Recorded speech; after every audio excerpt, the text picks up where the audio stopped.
India को समझना है तो सिर्फ उसकी हिस्ट्री नहीं, उसके रिदम को समझना होगा, because India doesn't just exist, India performs. Hello everybody, welcome back to the YouTube platform of next IAS। मैं हूँ Supriya Singh and today we are going to discuss a very important topic which is the classical dance forms of India. Classical dance forms यानी old, traditionally very old. और आज हम इस topic के बारे में बात कर रहे हैं क्योंकि पहली बात कि आपकी प्रिलिमिनरी एग्ज़ाम बहुत ही नज़दीक है और prelims exam point of view से ये बहुत ही इंपॉर्टेंट टॉपिक है, बिकॉज कंसेक्यूटिवली 2012, 2014, 2018, 2020, 2021 आपके ये क्वेश्चन सिर्फ इस एरिया से रिपीट हुए हैं हमेशा, ठीक है। इसके अलावा जो फोक डांस है, जो नॉन क्लासिकल रीजनल डांस है, उससे भी क्वेश्चन ऑन एन एवरेज हर साल 2 से 3 क्वेश्चन इस एरिया से आ जाते हैं, तो इसीलिए ये इम्पॉर्टेंट है। और दूसरी बात कि जनरल अवेयरनेस के पर्पज़ से भी, इवन दो अगर आप एग्ज़ाम की प्रिपरेशन नहीं कर रहे हो, फिर भी आप जनरली ये सुनते होगे कि ये पर्टिकुलर डांस जो है वो क्लासिकल डांस है, ये डांस जो है वो फोक डांस है। आखिर क्या डिफरेंस है, किसी डांस को हम क्लासिकल डांस क्यों बुला रहे हैं, तो हम आज इसी के बारे में डिटेल में बात करेंगे। आई होप आपको ये इंफॉर्मेशन इंटरेस्टिंग लगेगी। तो चलिए हम शुरू करते हैं। इंडिया में 8 ऐसे डांस है, there are total 8 dances in India that has been accorded the status of the classical dance। और ये स्टेटस देने वाला कौन है, तो मिनिस्ट्री ऑफ कल्चर के अंदर एक अकेडमी है। The name of the academy is संगीत नाटक academy. It is the national academy for dance, drama and music in India and it works under the supervision of ministry of culture. तो उन्हीं के पास ये अथॉरिटी है कि वो भारत के, इंडिया के किसी भी डांस को क्लासिकल डांस का स्टेटस दे सकते हैं। और संगीत नाटक अकेडमी ने टिल डेट 8 ऐसे डांस है इंडिया में जिनको कि क्लासिकल डांस का स्टेटस दिया है। और इसकी रीज़न क्या है, इसकी क्राइटेरिया क्या है, तो अगर मैं इसके क्राइटेरिया की बात करूं तो पहला इसका जो क्राइटेरिया होता है, so the first criteria is ancient literature में इसका मेंशन होना चाहिए। So this form of classical dance, of this particular dance form should get mentioned और should have been mentioned in any traditional ancient literature. First criteria, okay. Second criteria क्या है, so second यानी कि ये old है, ये काफ़ी traditionally old है, तभी किसी ट्रेडिशनली ओल्ड लिटरेचर में इसका मेंशन लगेगा, ओके। Second criteria is मुद्राज। इसमें कितने जेस्चर्स हैं। मुद्रास का मतलब होता है पॉस्चर, अलग अलग मुद्रा, भाव, तांडव, लास्य, रास्य, ऑल दोज मुद्रा। सो मुद्रा is also one reason. And if I talk about the third reason, तो पहला, दूसरा इज मुद्रा, one is this and third is गुरु शिष्य परंपरा। सो गुरु शिष्य यानी कि टीचर और डिसाइपल जो परंपरा है, that is very important in the classical dance. अगर ये 3 एलिमेंट मेजरली उसमें मिलते हैं, और भी कुछ कुछ क्राइटेरिया हैं, बट ये 3 मेजर क्राइटेरिया है जिसपे कि क्लासिकल डांस की स्टेटस मिल जाती है। अब मैं ओरिजिन की बात करती हूँ, तो अगर मैं इंडिया में क्लासिकल डांस की ओरिजिन की बात करूँ तो आपको अच्छे से पता होगा कि हिस्टोरिकली हमारे पास 4 वेद है, ऋग्वेद, सामवेद, यजुर्वेद और Atharvaveda. The writer of these Vedas are anonymous. किसने लिखा है हमें नहीं पता, लेकिन ट्रेडिशनली भारत मुनि की नाट्य शास्त्र ऐसा कहती है कि ब्रह्म ने, गुरु ब्रह्मा ने, लॉर्ड ब्रह्मा ने ही took the elements from all the 4 Vedas like Rig, साम, यजुर, अथर्व के elements को मिला करके Brahma himself composed the 5th Veda for the purpose of entertainment, dance, drama के लिए। अब देखिए, ऋग, साम, यजुर, अथर्व की बात करूं तो किसी में मंत्रास हैं, किसी में मंत्रास की म्यूजिक है, किसी में रिचुअल्स एंड सैक्रिफाइसेस है, किसी में चैंटिंग है, तो वो अलग अलग चीज़ें हैं, मैजिक है ना। तो यहाँ पे सारी चीज़ें बताई गई, बट क्या एंटरटेनमेंट के लिए कोई वेदा क्रिएट करना ज़रूरी था, तो था। तो अकॉर्डिंगली, अकॉर्डिंग टू भारत मुनि नाट्य शास्त्र, 5th Ved was composed by Lord Brahma and that Ved is known as Natya Shastra. It was actually written by Bharat Muni in the year, कौन से ईयर में लिखे थे, तो approximately it is said that 200 BC to 200 AD के time पे भारत मुनि ने नाट्य शास्त्र लिखा था and it is known as the first book in India, ancient India की पहली किताब है that talks about the dance drama. ये पहली किताब है which talks about the dance drama. Okay, तो अभी देखिए, so it is the medium to express spirituality, mythology and story telling, और ये कंबाइन करती है नृत्य, नृता। देखिए, नृत्य का मतलब होता है एक्सप्रेशन, ठीक है, नृता का मतलब प्योर डांस, एंड नाट्य, नाट्य means drama. And this was traditionally performed in the court of Kings. राजाओं के कोर्ट में जो ट्रेडिशनली थी वो परफॉर्म की जाती थी, और टेम्पल में परफॉर्म किया जाता था, यानी टेम्पल डांसर्स के तौर पे इसको परफॉर्म किया जाता था। अब देखिए, अब अगर ये ट्रेडिशनली राजा के कोर्ट में परफॉर्म की जा रही है तो डेफिनेटली इसका आपको एविडेंस भी मिलना चाहिए। अगर यहाँ देखें तो क्लासिकल डांस, मैंने आपको बताया कि क्लासिकल डांस की स्टेटस कौन देती है, तो क्लासिकल डांस की संगीत नाटक अकेडमी देती है, which works under the ministry of culture. Okay, so Sangeet Natak academy ने 8 ऐसे डांस फॉर्म्स हैं जिसको कि क्लासिकल डांस का स्टेटस दिया है। यहाँ पे है इंडिया का मैप, यहाँ पे है डांस फॉर्म। जो सबसे पहला डांस है इंडिया का, सबसे पहला, सबसे traditional classical dance, that is Bharatanatyam, and it belongs to the state of Tamil Nadu. So it originated in the state of Tamil Nadu, right. Kathak from UP, Kathakali and Mohiniyattam from Kerala, Kuchipudi from Andhra, Odissi from Orissa, Manipuri Manipur and Sattriya Assam. Please इसको याद कर लेना, इसके कुछ कुछ स्पेसिफिक फीचर्स है जिसके बारे में हम बात करेंगे।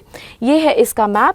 ओके, यहाँ पे है Chhau. So Chhau is not a classical dance, always remember, Chhau is a traditional semi classical dance जो कि उड़ीसा और वेस्ट बंगाल दोनों को बिलोंग करता है। एक में वो मास्क डांस है, एक में विदाउट मास्क है।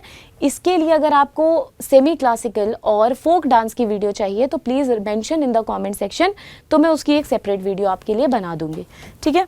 नाउ सी, यहाँ पे, अच्छा, before moving forward with the video I would like to give you a small information. अगर आप यूपीएससी की तैयारी शुरू करना चाहते हो तो बहुत इम्पॉर्टेंट है कि आपको एक प्रॉपर गाइडेंस मिले, क्योंकि बहुत सारी गाइडेंस होती है लेकिन जो एक्चुअल, जो proper guidance, right guidance with right approach in the right direction is very important when you are preparing for the civil services examination.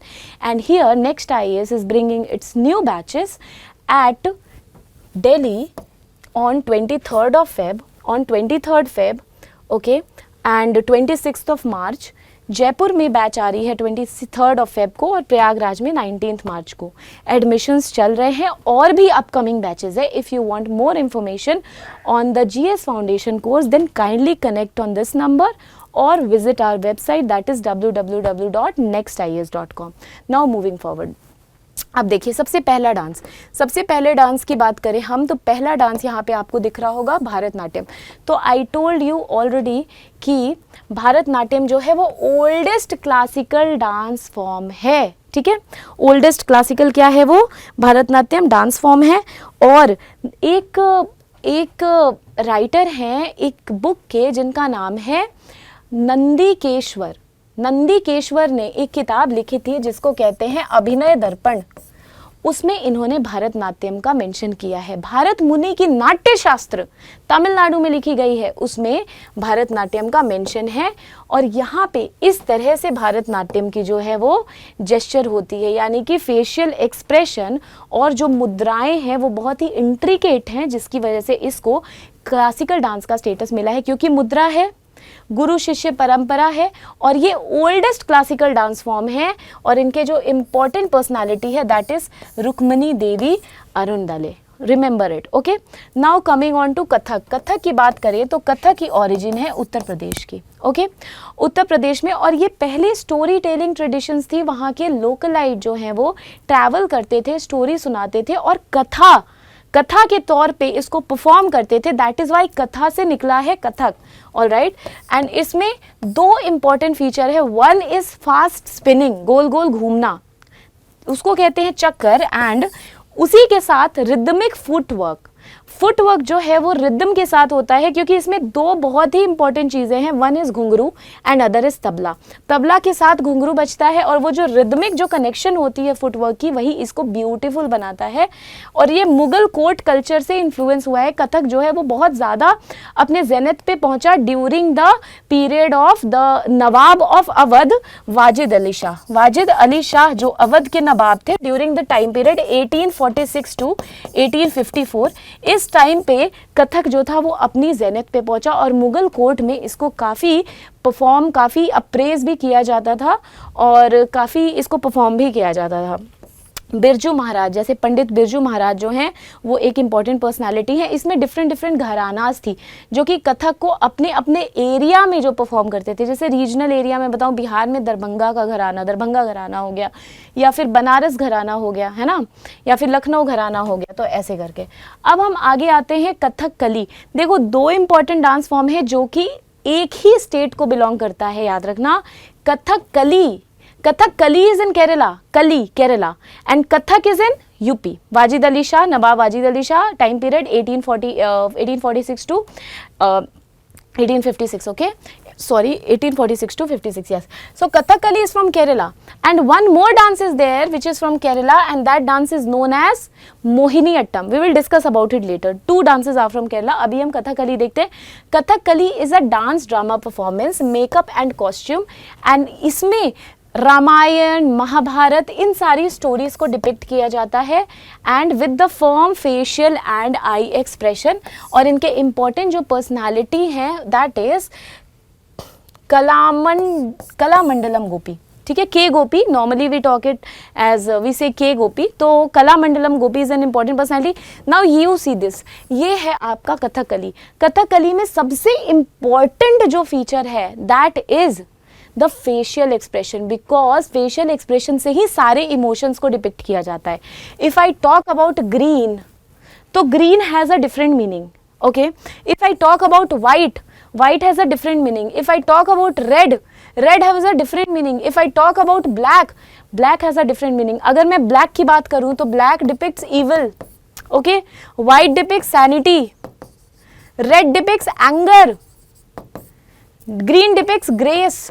तो इनका सबका एक अलग अलग मीनिंग है और फेशियल एक्सप्रेशन से ही पूरी महाभारत और रामायण की स्टोरी जो है, स्टोरी टेलिंग इस डांस के थ्रू की जाती है जो कि केरला को बिलोंग करता है। Now coming on to Kuchipudi.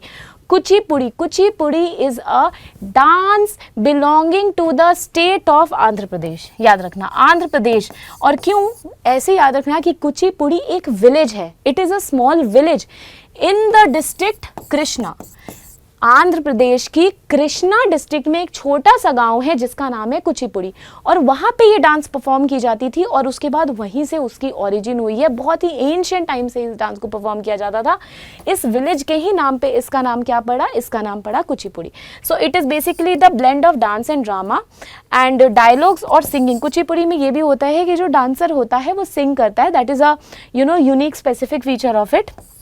और एक बहुत ही स्पेसिफिक फीचर है कि ब्रास प्लेट पे जो डांसर है वो डांस करती हैं। अगर आप इसको देखो तो she is standing on a brass plate and she is trying to handle और balance a matka on her head also, ठीक है। तो फिर ब्रास प्लेट पे डांस करना इज अ स्पेसिफिक फीचर, और ये आपके यूपीएससी प्रीलिम्स में आया भी है कि ब्रास प्लेट पे डांस होती है, किसमें? कुचिपुड़ी में होती है। इसकी इंपॉर्टेंट पर्सनैलिटी की बात करूं तो Chinna Satyam is an important personality. Now coming on to Odissi and Manipuri. अगर मैं उड़ीसी की बात करूं तो it reflects itself as belonging to the state of Orissa, right. तो उड़ीसी डांस जो है उड़ीसा में है, और उड़ीसी डांस एक ट्रेडिशनल डांस फॉर्म है। एक स्टोरी याद रखना, 12th या 13th सेंचुरी के आसपास नरसिम्हदेव वन वॉज द, अगर मैं बात करूं इस तरीके से, तो उड़ीसा में एक डायनेस्टी थी जिसको कहते हैं ईस्टर्न गंगा डायनेस्टी, और यहाँ के रूलर थे नरसिम्हदेव वन। और 13th सेंचुरी पे इन्होंने 13th सेंचुरी एडी में इन्होंने एक टेम्पल बनाया था जिसको कहते हैं कोणार्क सन टेम्पल, और ये वही नंदीवर्मन वन है जिन्होंने कि इसके बारे में अपने इंस्क्रिप्शन में भी मेंशन किया है। यानी कि Konark temple inscription mentions about the Odissi dance. Orissa में एक कम्युनिटी रहती थी and that community is known as Maharis, okay, and these Mahari community used to perform in the court of Nandivarman I. In his court they used to perform this dance and they were also the temple dancers. इसीलिए this is a classical dance and it was inspired by the temple sculpture. This is very important from preliminary point of view, information याद रखना, okay. और इसकी जो specific feature है Odissi dance की, that is Tribhanga and Chowk. Okay, Tribhanga means अपने foot को कुछ ऐसे इस तरीके से, if I talk about this Tribhanga is this position, okay, one foot is bent towards one side and this is known as tribhang, and chalk is masculinity, like this is the posture, so this is basically chalk and this posture is tribhang, okay. So tribhang and chalk is the specific feature associated with the Odissi dance, okay. Odissi dance में graceful facial expression होता है और इसकी अगर important personality की बात करूं तो K Mohapatra is one of the important personality of the Odissi dance. Now coming on to Manipuri. अगर मैं मणिपुरी डांस की बात करूं तो आपको समझ आ रही होगी कि Manipuri dance belonging to the state of Manipur. Yes, right. It depicts the love of Radha Krishna. तो मणिपुरी डांस में जो है वो मेल और फीमेल एक राधा कृष्ण के लव को डिपिक्ट करते हैं और उसी से रिलेटेड स्टोरीज जो हैं वो गाते भी हैं. So if you see this image it depicts the love of Radha Krishna, always remember. और यहाँ पे देखो devotional dance, okay, centred on Radha Krishna themes and soft flowy movement and gentle expressions, unique cylindrical costumes और important personality is Jhaveri sisters. Always remember this, ठीक है. तो इसमें मतलब Radha Krishna means not always male is becoming a Krishna, rather जो female है she becomes Krishna, okay, and the other female becomes Radha. So basically depiction of the love of Radha Krishna is important in this. Now coming on to the next dance, that's Mohiniyattam. I told you in the beginning that one more dance form, classical dance form belonging to the state of Kerala is, yes, that is Kathakali, and the second dance form is Mohiniyattam. So these two are very important. In Kathakali क्या था वहाँ पे facial expression was actually being depicted और facial expression जो है कभी grace दिखा रहा है, कभी evilness दिखा रहा है, कभी happiness दिखा रहा है, कभी sanity दिखा रहा है, all that. But मोहिनीअट्टम में मोहिनी का मतलब होता है, Mohini is an incarnation of Lord Vishnu. Attam is story, okay. तो अट्टम इज नृत्य, सॉरी. तो मोहिनी के नृत्य को क्लासिकल डांस फॉर्म में कंसिडर किया गया है बिकॉज ये वही टाइम था जब समुद्र मंथन हो रहा था और समुद्र से क्या निकला था, अमृत, okay. And one side was the evil and one side was god. तो ईविल और god both were chasing that nectar, they wanted that nectar to drink so that वो अमर हो जाएं. तो विष्णु भगवान टुक द अवतार ऑफ और took the incarnation of Mohini. उन्होंने मोहिनी का अवतार लिया और उसके बाद ही टुक अमृत फ्रॉम द इविल, ठीक है. तो मोहिनी बनने के लिए उनको मोहिनी की तरह खूबसूरत बनना था, एक लेडी बननी थी जिसपे कि मोहित हो जाए, जिसको देख के जो डेविल थे वो मेस्मेराइज हो जाए. एंड दैट अवतार इज नोन एज मोहिनी अवतार. और उसी से ये डांस निकला है कि मोहिनी की तरह बनके जब उन्होंने डांस किया विष्णु भगवान ने, तो आखिर क्या कौन सा वो डांस था. तो दैट इज तो definitely it is going to be a graceful feminine dance जिसमें कि you have to look very graceful, you don't have to show your anger, you have to show your feminine feature, not masculine feature. So basically it is a graceful feminine dance. Slow swaying movement, theme of divine feminine, Mohini avatar of Vishnu. Important personality is Kalamandalam Amma, okay. Satriya, you see this is the diagram. Now coming on to the last dance form which is Satriya. सैत्रिया की बात करूं तो आपको पता होगा कि 15-16 century में भक्ति मूवमेंट फ्लो हुआ था, राइट. तो Bhakti movement tradition also penetrated the eastern part of India and Assam में. It was around 16 century AD when Shankaradeva ने वैष्णविज्म ट्रेडिशन वहां पे फैलाई थी. तो शंकरादेव के वैष्णविज्म ट्रेडिशन से इंस्पायर्ड है ये डांस और ये डांस किसको बिलोंग करता है, असम को. So it originated in Vaishnavite monasteries Satras जिसको कहते हैं, and introduce by Sant Shankaradeva combines dance drama and music, यानी कि वो राधा कृष्णा वैष्णविज्म ट्रेडिशन को रिप्लिकेट करेगा, जैसे कि जयदेव की गीत गोविंदा है उसको रेप्लिकेट करेगा, and this is the Sattriya dance you see. Okay, तो ये थी सारी 8 क्लासिकल डांसेस। आई होप आपको ये समझ आया होगा। अगर आपको कोई डाउट है तो please write it in the comment section. And there is one question from preliminary point of view, kindly try to solve it. Which of the following pairs is correctly matched? Rukmini Devi Arundale Kathak, Birju Maharaj Bharatanatyam, okay, Kelucharan Mohapatra Orissa, और वेमपति चिन्ना सत्यम कथकली। कौन सा सही है आप please बताओ, and then we will please mention your answer in the comment section, and we will meet again with the new video with the new information. Till then, thank you, take care, bye bye. If you have any doubt, kindly mention it in the comment section. Thank you so much.